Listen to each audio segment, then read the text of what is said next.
Я все понимаю. Люди старшего поколения привыкли работать в найме. Пришел, отработал свои 8-12 часов, выполнил то, что начальник приказал, получил в конце месяца 3 копейки и доволен. И интернет для них что-то страшное и непонятное. Ребят, ну сейчас век интернета, и от этого никуда не деться. У нас все в интернете. Все заказываем в интернете. Разве не так? Озоны, Валберисы, билеты на самолеты, на поезда мы тоже покупаем через интернет. Ну поверьте, и зарабатывать тоже можно в интернете. Зарабатывать неплохо. Кому интересно? Кто хочет научиться зарабатывать онлайн, развиваться в интернете? Заходите ко мне в Телеграм, ссылка в шапке профиля.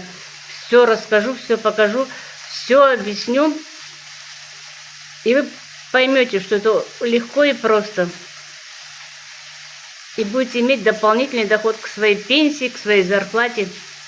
И неплохой дополнительный доход. Пишите, я вас жду.